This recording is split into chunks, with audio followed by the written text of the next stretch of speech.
a quick story. I think a week before I started working with Diane at CommuniSpace, we went to breakfast and I had signed on to do one job. And we went over breakfast and we were chatting and she said, look, we have all these reports that we send our clients and I don't think they're reading them. Do you remember this? And they don't know what to do with the information.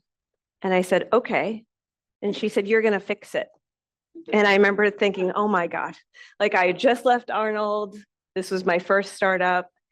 And that was the beginning of us, I think, building a passion for insights, especially for me, but also of how we had to make what we were learning meaningful so that as marketers could act on it. So I totally forgot about that. So that's a lot of what we're going to talk about today, especially in a post-COVID world when people want to be seen and heard and valued. How do you do that? And how do we make sure that we're taking all this information, data, and understanding the what as well as the why? So a lot of this is going to be a little bit about how we have become these passionate storytellers and insight junkies, but also a lot about how Diane has done that in different facets throughout her career. So we're going to start at CommuniSpace, which feels like a million years ago. And this idea of being able to talk to consumers 24/7, which back then was like, what are you talking about? So take us through why you decided to take that leap and what you saw at that time that felt valuable. Sure. Hi, everybody. Great to see you all.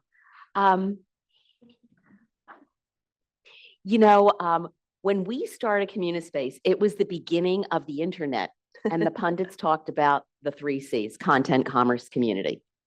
And I thought this notion of community was so exciting. And the introduction, if I look around the room, except for a couple of people here, but if you're early to mid 30s and older, your first exposure to community was America Online. You had an AOL account. And do you remember that? Like we'd get a floppy disk in the mail and you'd stick it into your computer, right? And it was unbelievable because then you could talk to anyone in the world about things that interested you. And there was instant messaging in there.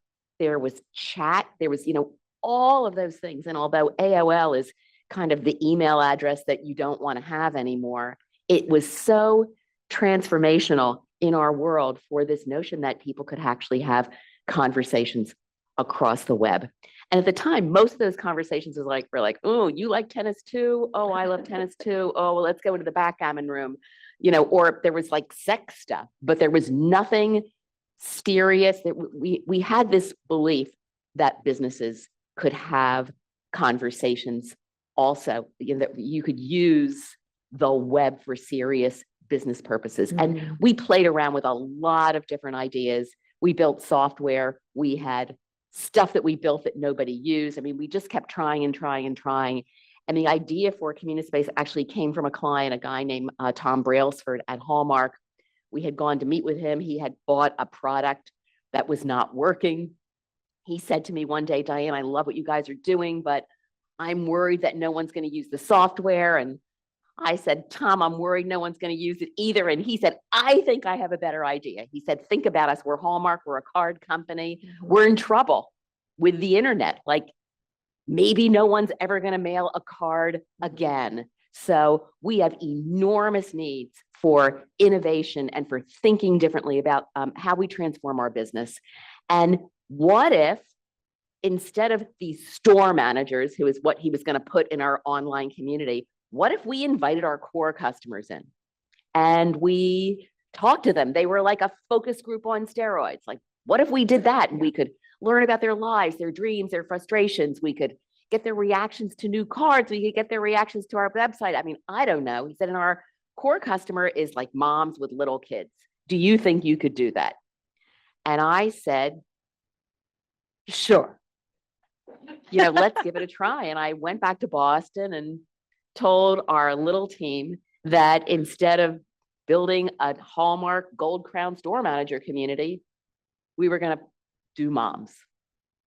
And everybody's like, well, that's fine, but like, where are we going to find the moms? And I'm like, well, I'm a mom. There's, I mean, I have friends who are like, we literally didn't know what to do. But with the help of Hallmark, we actually built our first online community called the Hallmark Idea Exchange for Parents, which was this online group of 197 moms and 3 stay-at-home dads who agreed to be advisors to Hallmark. And unlike all of the other products that we had experimented with, we launched this thing towards the end of the year 2000. And within the first 24 hours, almost every one of the moms came into the community. They were so thrilled to be there, and kind of in disbelief that Hallmark actually wanted to know what they thought.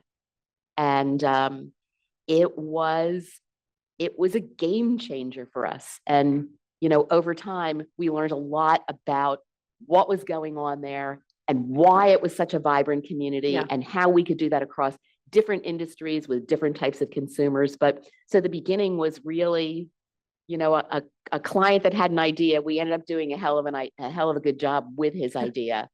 But we always used to call Tom our founder. He was the best. And fun fact, Hallmark became our first biggest client. I think they had 8 communities at one point, all going at the same time, all different personas. That team was in the brand all the time. But the company went on to have incredible clients: Walmart, Best Buy, Novartis. Yes. I used to say we had 400 clients. And if you all, especially the people in this room, if you looked at the logos, you knew every single one of them. I mean, they were all, we were purpose built for big brands. And some of that was because that was sexy to do, but it was mostly because if just theoretically, Kathy Klingler was our client, and she really liked what we were doing. Kathy, where were you when we first started working together? Hancock. If you're a big company, I mean, I'll take it out of somebody's business. Colgate was an early client. Our first Colgate community was working moms talking about how they handled healthcare with their kids. Hallmark loved the community. If it's a big company, all of a sudden they wanted a dental hygienist community. Then they wanted a community of first generation Hispanic consumers, because Colgate's a huge brand in South America. And they were worried that in coming to the US, they were going to flip over to something that seemed more American to them, like Crest, and they kept going on and on. So if it's a big brand, you can do 8, 10, 15 different communities. So it was a great way to scale the company. And you were, I would say, very heavily having the sales conversations in the early days. What were clients looking for? Because there was a certain time where I felt like it just started to click. What was it that you think attracted them to this always on information for them? In the beginning, I think clients just wanted to do something cool. I think it was checking that box. I mean, I'd like to say that people, now we think about jobs to be done. I mean, you think about all that stuff that marketers think about. I think the job to be done was, I'm sitting here in this company. I'm kind of bored. I'm doing the same old stuff. And our sales pitch in the beginning was, look, we want to talk to you about what's going on in your company. We want you to hear about what we're doing because we're super excited about it. It might not be for you. Like, we're early days and we're looking for people who want to go on an adventure with us. And if that feels too risky for you, no problem. We'll come back in a year or two when we feel more established. But if you're up for trying something that's really exciting, that we think has enormous potential, where you can kind of feel ahead of the curve, we'll give you as much air cover as possible. And so I think people would self-select, but I would see people's eyes. Like when I was saying that, I would see people going like, oh yeah, I'm one of those. Like, I'm one of those that wants to go on an adventure. And I think that made a big difference. And then over time, it just kind of shifted.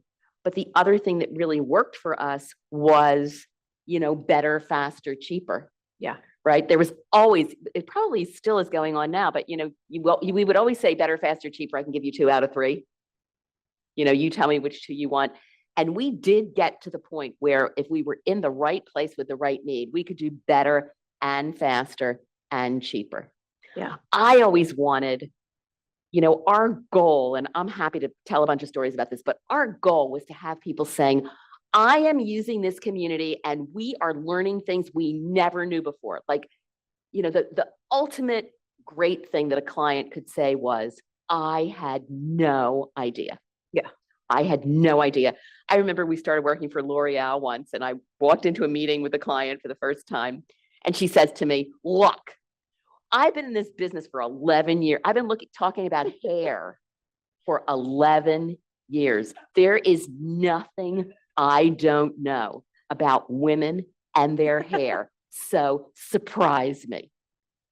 And I will tell you that like one of the 10 great moments of my career was walking into that woman and saying, I think I might have something. Yeah. So that was what I wanted. I will say that in the beginning, the thing that people loved was how fast it was. Mm-hmm. I mean, at the time, you would ask a question, and then if you were lucky, a month later, you'd have the answer. And we were able to, because of the magic of the internet. I mean, imagine we had all these people who were members of these online communities, and you could ask them a question. And if they were all engaged, and we did learn how to keep people really engaged, we could literally, at that point, in 2 or 3 days, I mean, now it's instant, but in 2 or 3 days, we could say they love the ad, they hate the ad. Especially on tactical things, we could get very, very fast input. Well, and one of the things that became more important was we would ask questions, they would give feedback, but then we took a risk and allowed them to talk to one another. And back then, that was scary business because we would moderate it. But I mean, if you look at comments on Instagram now, you see it gets frothy fast. But at that time, that was where the magic happened quite a bit, was they would speak to each other, they would argue, but also you would get insights that maybe didn't come from the whatever we put in, or what happened to them that weekend, or they saw something else and wanted to share it and see if anybody else. And we started talking about, sometimes you get the N=1 in there, that somebody's little voice would say, well, actually, I feel like this. And that would cause a whole different conversation. So you have a bunch of stories. I have stories about that, but just the fact that being able to watch people listen to one another versus just us listening to them and then feeding it back was also kind of another element to, I think, our value proposition. Yeah, definitely. I remember once, I actually thought this was really sad at the time. I think now it's kind of obvious, but we had a community for Procter & Gamble, and it was mostly for Olay, which was one of their fastest growing divisions. And the women were talking about makeup, and we're asking all these questions and what's your daily routine and da da da da da. And one woman says, I don't know. I feel really great when I walk out of the house, but then when I see everybody else, I think I look ugly. And another woman says, I feel the same way too. And they all start talking about their insecurities. Yeah. And it was the beginning of a project that we did where we literally said to women, here's what we want you to do. We're never going to use the photographs, but we want you to take a picture. We want you to pick one day and take a picture of yourself immediately when you wake up in the morning, when you're ready to leave for work, the middle of the day, dinner time before you go to bed, and annotate it. So describe what you're seeing. And it's funny, if you looked at those 5 pictures, I mean, if you do it with yourself, you think you look dramatically different. You look at those 5 pictures of those women during the day, they all basically look the same. But the way they were talking about themselves was horrifying. Yeah. Right? I look awful, I look fat, I look pimply, I look ugly, da da da da. And one of the insights that came out of that, was getting loyalty in the cosmetics business is really hard, because women think they look so lousy that they're always looking for a new solution. Selling something new to a woman. We were standing upstairs talking about how we have chapped lips. Somebody says, I have the best lip gloss in the world. We're all like, whoa, give me the new lip gloss. I mean, even if it's not ugly, it's like, oh, I have the worst lips.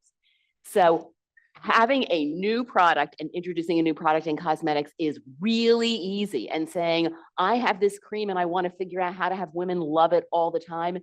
Very, very high degree of difficulty because it just doesn't work. I mean, no one ever thinks that what they have is good. So it led to a lot of other things once you start leaning into somebody saying, you know, I look like shit. Yeah. I also think it allowed diversity in the way that people could talk about what was going on. And you have this book that you love, 11 Walks with Expert Eyes by Alexander Horowitz. I have not read it yet.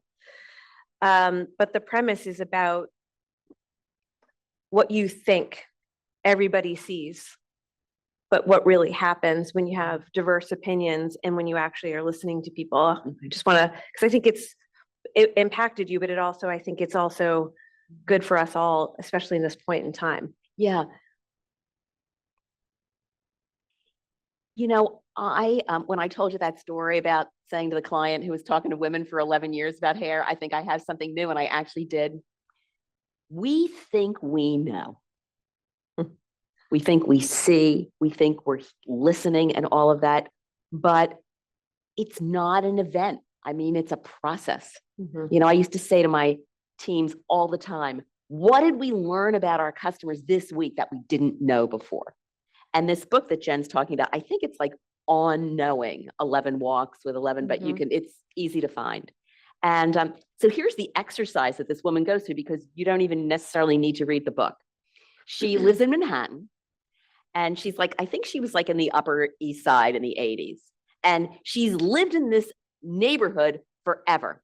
And she walks her dog around the neighborhood every single day. So she, quote, knows this neighborhood like the back of her hand. And then she decides to take other people with other perspectives on that same walk around her neighborhood. And she takes a wildlife expert, you know, who when they're walking around the neighborhood, she shows her like all of the holes, the little holes in the neighborhood where the rats come out at night. And then she goes with a typographer, and the typographer doesn't see what she sees. The typographer shows her all of the signs and talks about the fonts and how it actually affects the way you think about the building that you're walking through, and on and on and on. She goes with a little kid and notices what the kid sees, because the kid's so much lower, you know, and is looking at other things. And in the last chapter, she takes her dog, which you can imagine has a completely different experience. But I love the book because there's always another walk that you can take. Yeah. I mean, you think you know until you say, you know, let's do this together. And I've always found that whether it's B2C or B2B, there's always something. There's always something to learn. And I think the people who are great at this, you know, are constantly on that quest. I used to see it all the time, that the big breakthroughs in a lot of clients that we were working with, where they all of a sudden started growing, were not, you know, like the greatest ad campaign in the world, or, you know, the greatest digital strategy in the world. It was just, you know, getting to the point where they really had knowledge of a customer that was an enormous source of competitive advantage. Last question before we go on to the other chapter of your career, which is pretty meaty. I mean, you're around CMOs all the time. You're around marketing teams all the time. You and I talk about all kinds of things. If you had to say the top 3 things they're frustrated by right now, or they feel like they're challenged by, especially in this kind of really intense data overload world, what would you say you hear or you witness? Well, look, the hardest thing, I'm going to tell you all things you already know. Feel free to add more. The hardest thing is we've lost control. Right? I mean, you can have everything figured out for your brand, but your consumers, your influencers, your marketplace really in many situations can hijack your message. And there's so there are so many examples of where that happens, but I think the dynamics of how it's not about losing control, but how do you actually engage with the people who are really passionate about your organization, whether they're mad or whether they're happy or both. You know, my favorite one of these happened a really long time ago, but you know, I'd say this is probably 20 years ago. Patrick Doyle came into Domino's to actually take over Domino's, and the you know, business was really, really tanking. And he did a little listening tour, and he started going out and talking to customers, and he kind of connected himself to his chief marketing officer. And he learned a lot and basically made a video. Just look up Patrick Doyle Domino's video if you haven't already seen it. But he basically said, look, I've gone around, I've talked to a lot of people, and our pizza sucks. Like I wanted to see what was wrong with the business. I wanted to get really, really deep insight. And the net is that this stuff is awful. And you see him, he's like in the video, and it's like, whoa. And he talked about what he was going to do to actually fix that problem. So like, think about all that, right? He's connected, he's being authentic, he's doing that. That video went viral, and he actually really turned Domino's around. And even now, if you look at it, it's kind of amazing to take a pizza business, you know, that's not a gourmet pizza business, and have the thing growing like that. But I think the biggest problem is losing control. And now, like, that was 20 years ago. Imagine what people would be doing now if there was a problem with that. Like, it doesn't matter what Domino's is doing, everybody's actually lost control. So I think that's the biggest one. And I think the challenge related to that is, how do we kind of engage with our communities? And part of the problem there is, like, there's so much overload. I mean, it's not like there are 3 clients. It's not like, you know, even if you're in a B2B business, the information is just all over the place. So I think data is big. And I think the problem with having all of this data is we learn an enormous amount about what's going on, but we don't know why. So, you know, I used to spend a whole bunch of time, you know, bad mouthing brand trackers when I was in the, you know, when I was in the research business, because, you know, we always know we can track sentiment, we can track awareness. I mean, you can track all of that stuff, but you never really can connect it back to, well, wait a minute, if those numbers are going up, like, what's really happening? Why do people feel better? I mean, there are a lot of people that question whether the data is valid, but let's assume the data is valid. How do we know why people are behaving the way they do? And so I think we also have to just really shift. We have to shift our metrics around. I mean, Danielle's here, and I know there's some people from Citizens also. One of the really interesting metrics in banking, and I see this a lot, like when I read about banking, is people track, marketers in banking track customer retention, which I think is really strange. Because think about it in banking, like, how many of you here have a bank account? How many of you have more than 1 bank account? How many of you more than 3 bank accounts? How many of you in the last 2 years have closed your bank account? Like 1. Was it because you moved? Okay, 1 bank account closed. So here's the thing. No one leaves in banking. When I was at CommuniSpace and I left 10 years ago, we had a big relationship with Fidelity. So I had a Fidelity account. Right now, I have $6 in my Fidelity account. It's actually like $6.28 because I get like a penny interest. They spend so much more than $6 sending me statements. I really like Fidelity. I know Abby Johnson, but I never really figured out how to have a relationship with them once I left, but I still have it. I could close the account, but like, why? Right. So, you know, you get the point there. It's just, and yet we look at what, I mean, Eastern doesn't do this anymore, but like, look at retention, you know, look what's going on. Or people will say, we used to say, tell me about your primary banking relationship. Like, if you know any Gen X or even millennial people, ask them what their primary banking relationship is. they don't even understand the question.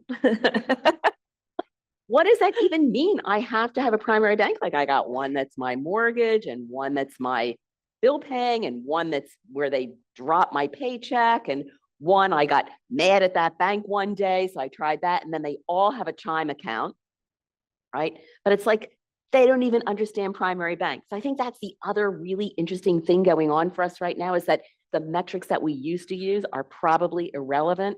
The ways that we talk to people are shifting because people don't get it anymore. And I think those are the interesting conversations. Yeah. All right, we're going to switch to, you just talked about that you left 10 years ago and you took on some roles, but you were kind of primed to take on something meaty.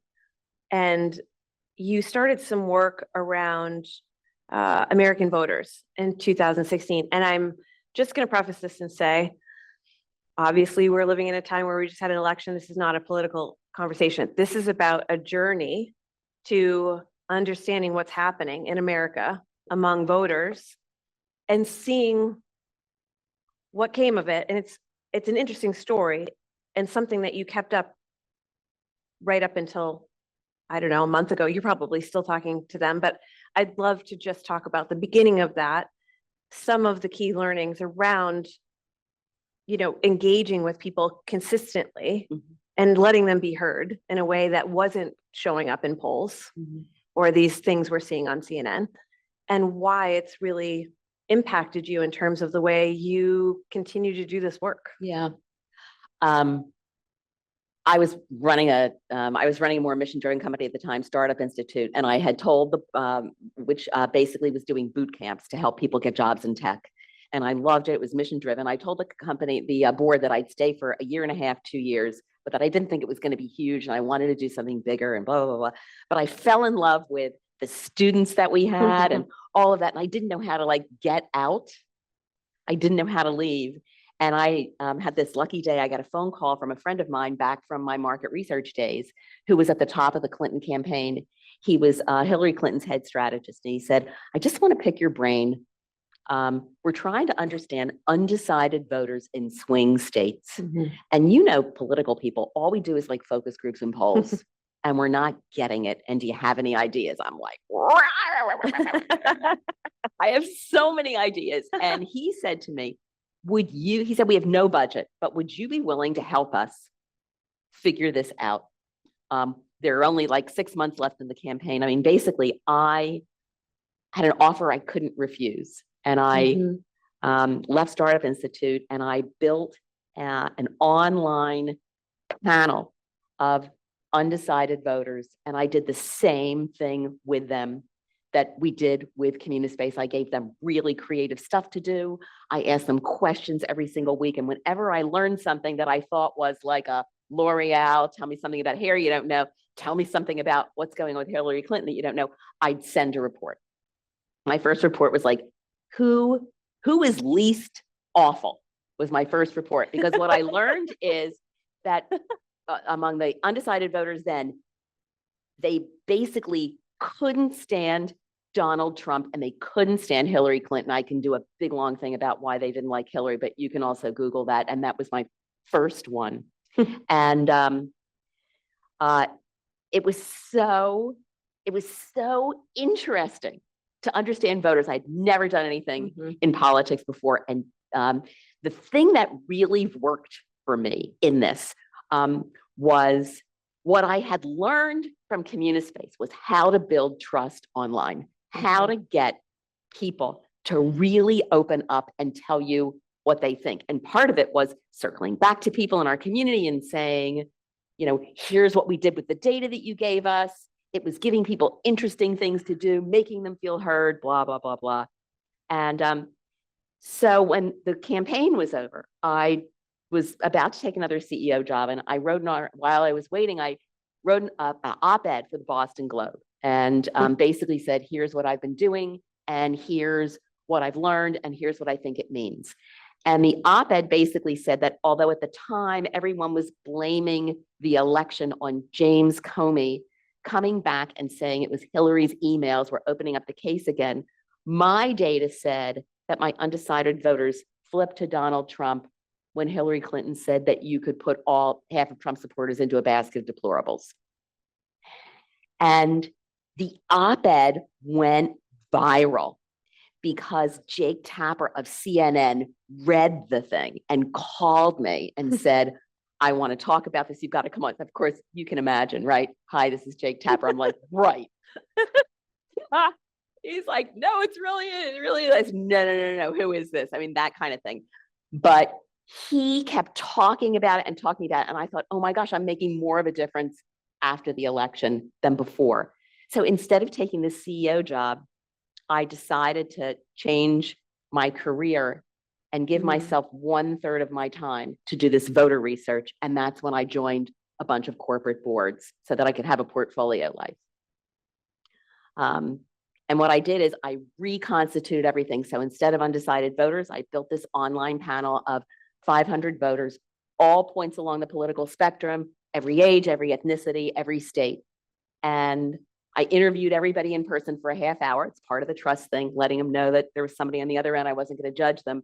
And then basically spent a lot of intense time between 2016 and 2021 talking to them.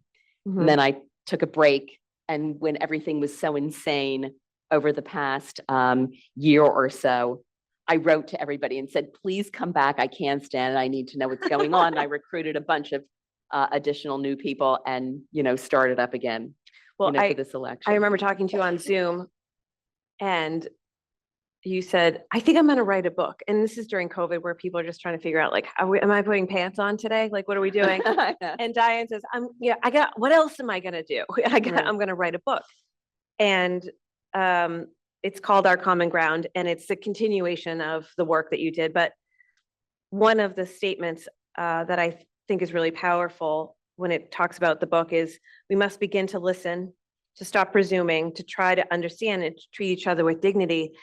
And I think that is, when you think about challenges with marketers, the divisiveness, I'm going to dig into my stance because I'm a little isolated and I'm starting to believe my own story versus what you're talking about, which is the story that is the community that you live and breathe in. That broke a lot. Yeah. People found different versions of community during that time. That goes beyond politics. Yeah. I mean, look, I'm biased, but I think listening is such an underrated marketing strategy. I mean, I saw it all the time when we were in the community business, right? It's just, people spend so much money sending the wrong message at the wrong time to the wrong people. Yeah. And one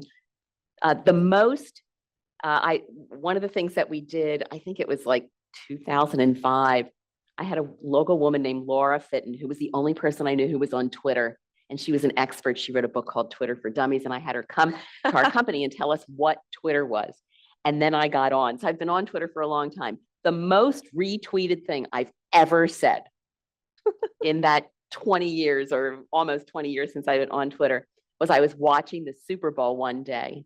And I was watching all of this money getting poured in to ads that were stupid. And I wrote ad agencies in here. I can't even remember what this is, but I wrote a tweet that said something like, for what you spent on that 30-second spot, you could talk to 20,000 consumers all over the world for a year. And I must have gotten like 200 retweets, say that 3 times, in all of that. That the money that gets spent as we just talk and talk and talk is so crazy relative to what we could learn in terms of time and effort and like take it out of your industry. I found this all the way through in politics. I mean, now you can look back and say, like, who coined the word Bidenomics? Like, who did that as something, who was so out of touch with what was going on in the country? And I don't want to be overly critical here. You can tell my politics are, I was hoping that Trump would lose. But Bidenomics ended up being a way for Biden to take credit for his wonderful economy, which the large proportion of people in this country thought was awful. So they're trying to make ends meet. And this is especially in terms of rent, healthcare, utilities, putting food on the table. They're making trade-offs between, can I afford to put dinner on the table versus go to my doctor? And then there's this voice saying, Bidenomics. I mean, you could just see the ad agency, right? Saying, we've got it. We've got it. And I do think that Bidenomics is, if I had to pick three things that really, really were damaging to the Harris campaign, I would put touting Bidenomics as something great in that top three. The just inability to be in touch with what was going on for people in the country. And you can come up with examples of that, all the way through. I mean, obviously Trump going with his bloody ear. I mean, you can come up with lots of other moments, but the unwillingness to say, and then when people started saying, no, the economy really isn't good, then the elites are going, no, you don't understand. Like, here's the unemployment figures, and here's the balance of trade, and here's this, and you don't understand the economy actually is good. So on top of it, it got even worse because everyone dug into it saying, you don't understand, these statistics are so good. So your day-to-day life must be wrong. And I think we've all done that as marketers. What's your Bidenomics? We've all been there. As hard as we work, as passionate as we are about our brands, we forget. We think we know.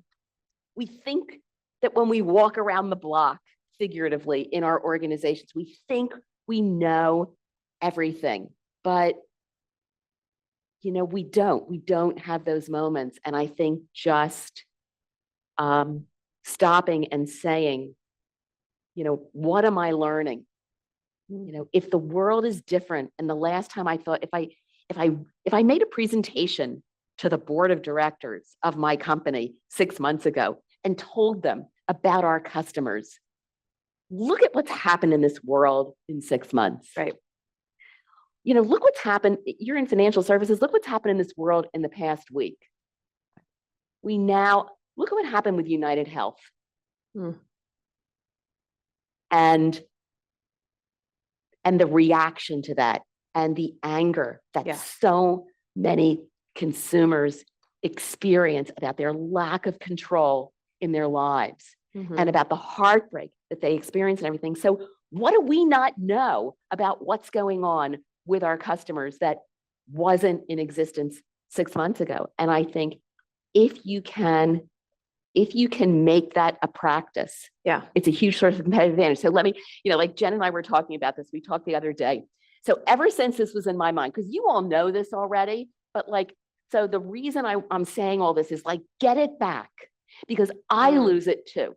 So yesterday, I started thinking about, okay, I'm going to be talking to everybody. What do I want to say? So just yesterday, I listened to 2 podcasts. One was an interview by Andrew Ross Sorkin with Alex Cooper. So do you know who Alex Cooper is? Call Me Dad. Yeah. How to build a brand. Okay, true confessions. I've never heard her podcast. You would hate it. She is the #1 podcast. Listen to this thing. And if you listen to The Daily, which is the New York Times podcast, it was on yesterday. This woman is so successful. They think she's the next Barbara Walters. They think she's the next Howard Stern. She talks now. All of a sudden, she just sold her stuff, $125 million. All she talked about was her listeners the entire time. How did you build this empire?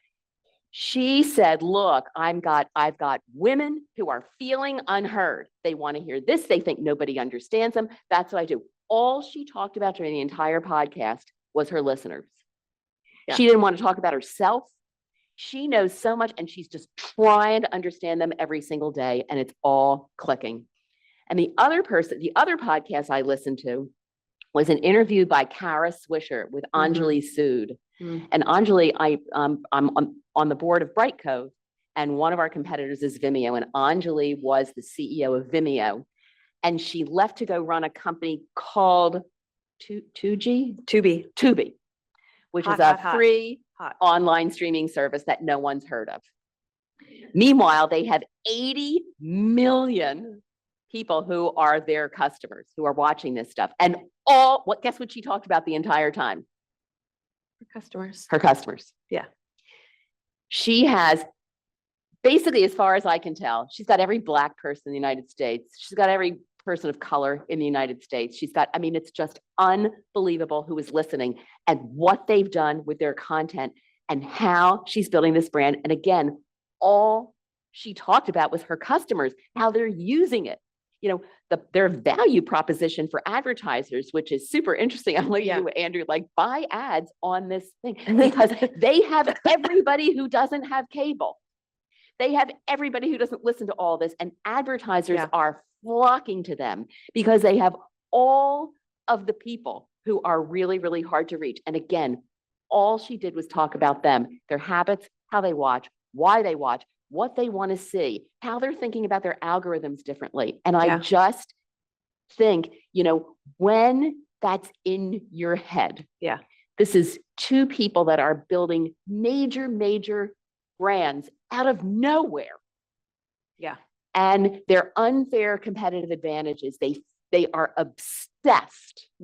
They're obsessed with trying to understand the people who are engaging with them every day. And in return, those people feel it. They feel that they're working with a company, a brand, a media empire that really resonates with them. Yeah. And then here's my other one. I left my phone out here. So yesterday, here's the opposite. I got to find this thing. I was reading it to Jen. Oh yeah.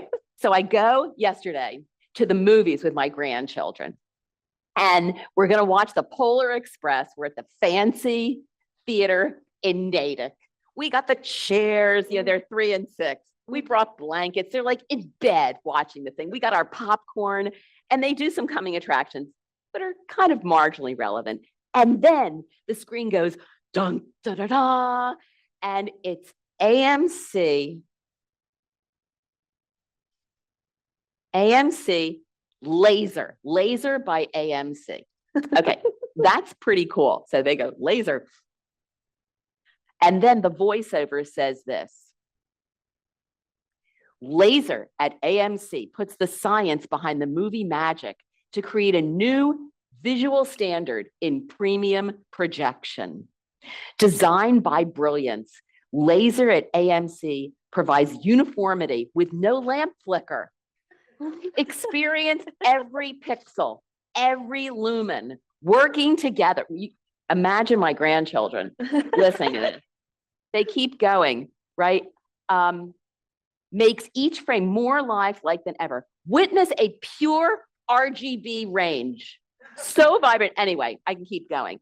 Go to an AMC theater and get there in time to watch this thing, and you will see what it is like when you're doing your Bidenomics thing, or you're talking about, you know, your laser and your pixels, and you forget who's sitting there, you know, with their blanket, like watching the thing. I lean over, I look at my daughter, she's like, and yet if you think about it, that could be a cool thing, right? Laser at AMC, but somebody there forgot to think about what's happening when somebody's, you know, listening to all of that. Well, I want to end because I know we have questions coming up on two things, because we talked about challenges for marketers and for somebody who sits in the seat.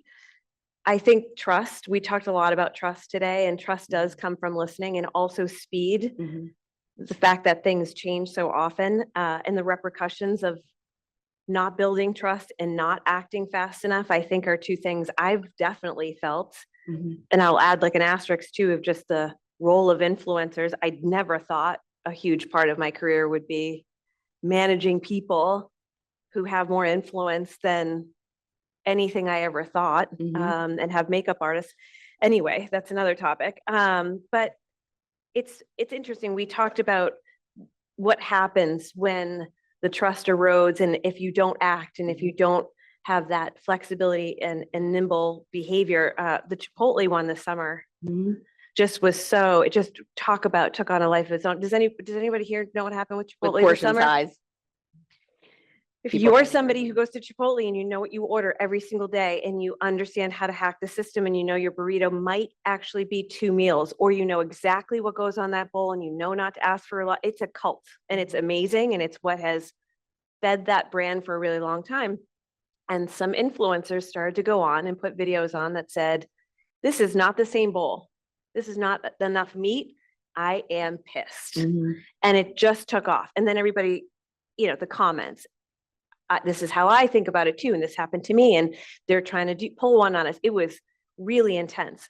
And the CEO had to eventually go on and say, and I think it was 2 rounds, the CEO went on to say, look, we are not changing the quantity. And this is the same brand you have always loved and trust, and did something that was really interesting. He did like a little shrug, basically kind of like wink, wink, like just ask for more meat, or it's like some secret code, which then took on a whole life of its own. Like, do I shrug? What's happening?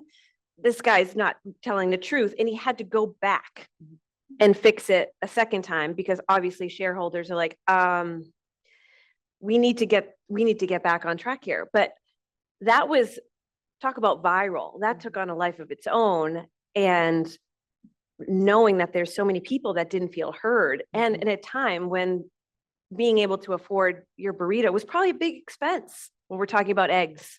Yeah. I'd love to hear from you repercussions of not being nimble and not kind of building that trust or earning that trust all the time. But the flip side of what you're talking about, Jen, is it's a huge opportunity. 100%. Because if you do something great, like if you're an agency, right? How do you partner with customer success? Because if you can create an experience for customers that they love, they'll also get online and say, yes, you wouldn't believe it, but I just, did business with this organization and finally somebody gets me. I mean, so I think that's the other opportunity. We all know that you can mess up and people will talk about you and then you have to apologize. But I think what we forget is there are so many opportunities to make it great. And a friend of mine, he actually worked for Elon Musk at Tesla. And he used to say to people, how do we create, and this is especially important if you're in a B2B business, how do we create an experience where people will talk about us at the dinner table? Yeah. Right. What do we do? Because if that's the vision that you have, how do we do something? And especially if you can scale it. But even if it's one-on-one, how do you create a business where somebody will talk about you at night at the dinner table? That's how you do the opposite. Right. And want to share especially if it's authentic. Yeah. Right. I mean, you don't want to do, I think I'll try doing something really weird today and, see if I can get people to hear about it. But yeah. I think the other dynamic that we didn't talk a lot about, though, is attention. And that's the one thing that hasn't changed over the last 20 years. If you think about it, I remember once, actually, this was like in the 1990s, I was a CMO and I created the most beautiful brochure you have ever seen in your life for my company. At the time, the whole front of it, I had this artist in New York who was amazing. And the whole brochure was black and it had cutouts. And I mean, the thing was absolutely gorgeous. And we printed brochures then. Those were the days when you printed brochures. And I used to walk around like hugging that thing. I just thought I was like the greatest marketer in the entire world. And we had a management meeting. There were like 50 of us in the room. And we had one of our best clients come in to talk to us about her experience with us. And she came in with like a big box. And I'm thinking, what's in the box? Oh, no. And she's talking about what she likes about us, what she doesn't like about us. And then she says, but I have one message for you. And she gets up and she takes the box and she opens it up and she dumps it on the floor. And there's all this paper that comes out.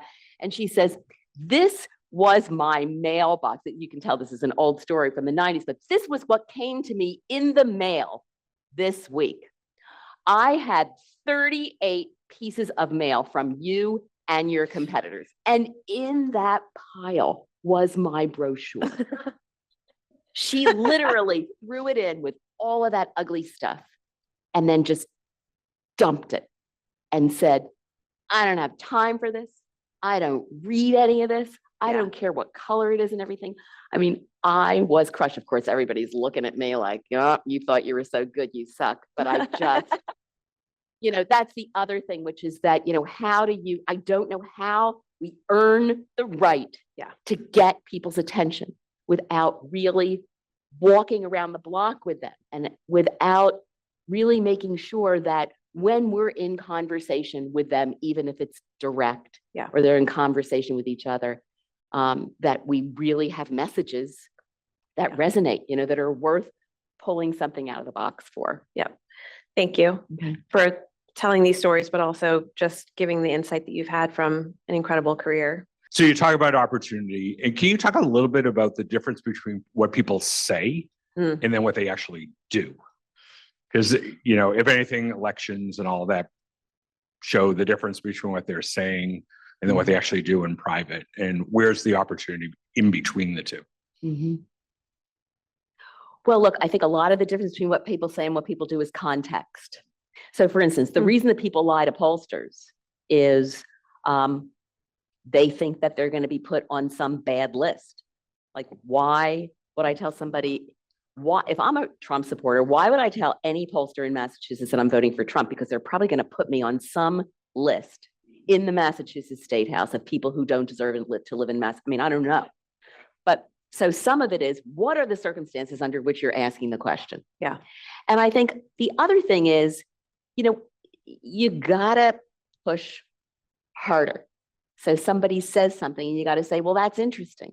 Tell me more. Yeah. What's behind what you're telling me or whatever else. I remember we did a thing for Godiva in our Godiva. We had a chocoholics community for Godiva, and it was mostly women, all women who are like obsessed with chocolate. And we're trying to grow. I mean, remember, if you're a marketer, your CEO and your board are not looking for you to rebrand the company. They're looking for you to grow the business, right? That's what people are interested in. So we're in this Godiva thing and we're trying to figure out how to grow the business. And the business is, how do people, our grandmothers used to have candy dishes. How do you create a candy dish again where people kind of come out and do everything? So we asked people about entertaining their friends and where would they put candy and when do they give Godiva to friends? And somebody saying, well, I actually do put a candy dish out and I haven't thought about that. And one lone voice says, actually, I would never give Godiva to my friends. They're not important enough. And I totally remember that. We said, whoa, what?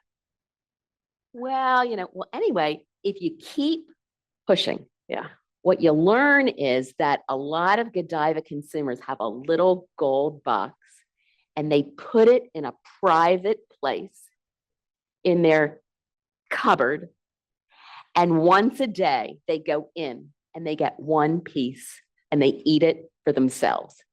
And there's no way they're going to take that value. I mean, it was amazing. And if you just keep pushing and pushing and pushing, especially if you hear something that's a little off, like instead of saying my friends, somebody says my friends aren't important. You think you would say, tell me more, but you just go, oh, there's kind of an antisocial person not doing that. But if you push, well, the other women in the community start saying, actually, I have one of those little corner things also. The CEO of Godiva is appalled because she's got a product that is so valuable that people are unwilling to actually share it with others. And that's why now you can see Godiva in drugstores and everything. It's a lower level thing. It's packaging. It's not a gold box, doesn't have flowers on it. But there is a way to give Godiva to your friends. It's just that you get it at CVS, instead of somewhere else. So sometimes it's finding a lone voice. Sometimes it's just saying that's just looking at somebody and saying, that's interesting. Like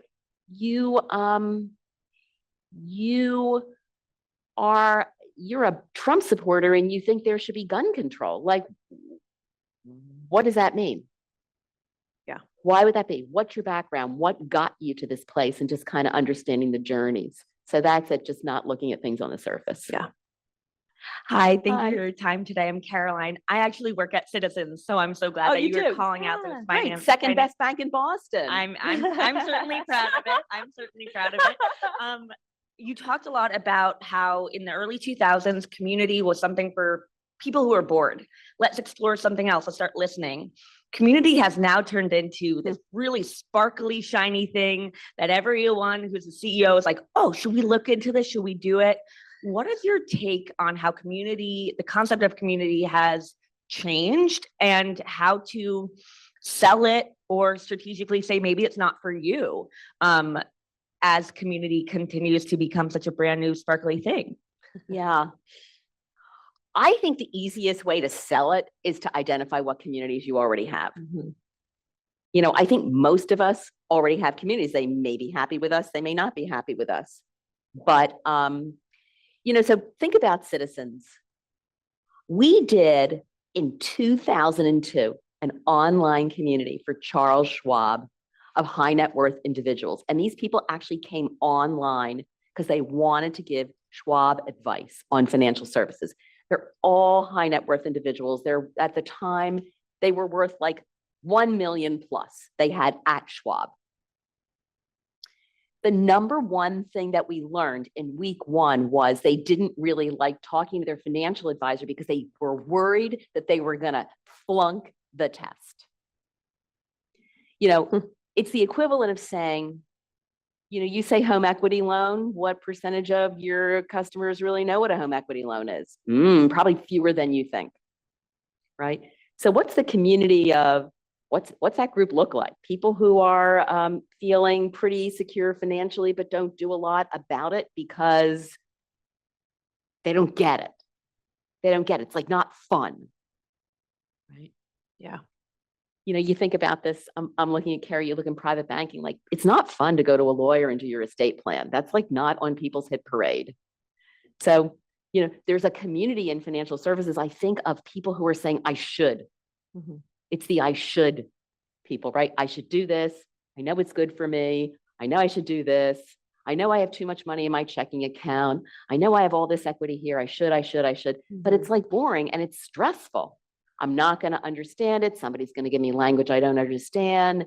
It's like I have other things I want to do. So it's like I shoulda, but I delay. Like there's a community around that of people who are like, yeah, I'm part of that. And I think that's the way to start. It's hard to build a community to say, I'm going to create a great community of people who, I'm looking at Kathy, she's at Brightcove, people who love video, people who are geeky and love talking about how to do, but those people are already there. So do you have a Substack thing? Do you have, you know, where do you actually find them and how do you actually identify that community? Because the problem now is there are so many ways for people to actually communicate with each other. And chances are you don't have to build something, you've already got it, but you've got to find them.